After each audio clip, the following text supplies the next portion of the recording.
Bagi pemerintah Kabupaten Bangli, sensus ekonomi 2016 sangat berguna sebagai dasar perencanaan dalam pembangunan ekonomi masyarakat. Untuk itu, BPS Kabupaten Bangli mengadakan sosialisasi sensus ekonomi 2016 agar data yang didapat dalam sensus nantinya akan dipakai terutama dalam menghadapi MEA 2015. Tujuan utama sensus ekonomi 2016 adalah untuk mendapatkan data dasar seluruh kegiatan ekonomi, kecuali sektor pertanian sebagai landasan bagi penyusunan kebijakan, perencanaan, dan evaluasi pembangunan.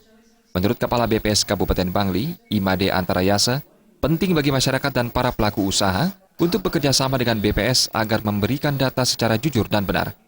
Hal tersebut karena sensus ekonomi tidak hanya untuk pengusaha, tapi di rumah tangga juga ada kegiatan ekonomi kreatif yang disebut usaha mikro. Oleh sebab itu, BPS terus mensosialisasikan dan menyiapkan data-data yang dibutuhkan oleh pengusaha besar, menengah, serta pengusaha rumah tangga itu.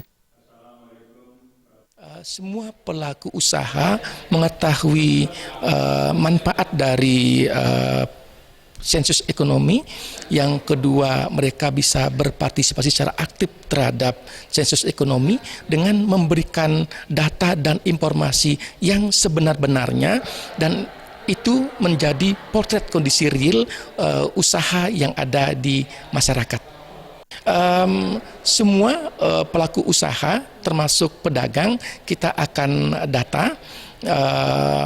Semoga mereka semua bisa berpartisipasi dan memberikan informasi yang sebenar-benarnya terhadap petugas sensus ekonomi 2016. Sementara itu, Asisten Perekonomian dan Pembangunan Setda Kabupaten Bangli, AA Gede Alit Darmawan mengatakan, dengan adanya data sensus ekonomi, maka dapat ditentukan arah pembangunan Kabupaten Bangli dalam rangka peningkatan kemakmuran masyarakat. Bidang ekonomi ini juga sudah tentunya tidak bisa berdiri sendiri. Banyak sektor, banyak faktor yang mempengaruhi bidang ekonomi ini, termasuk bidang politik, sosial budaya, akan menjadi potret perekonomian. Atas izin Bapak Sekda, manfaat daripada sensus ini. Beberapa hal teknis yang dilakukan BPS Kabupaten Bangli, yang pertama diawali dengan perekrutan petugas pendata dengan melibatkan jajaran yang ada di bawah mulai berada di lingkungan, dusun dan desa, lurah. Petugas yang dibutuhkan dalam pendataan sebanyak 195 petugas.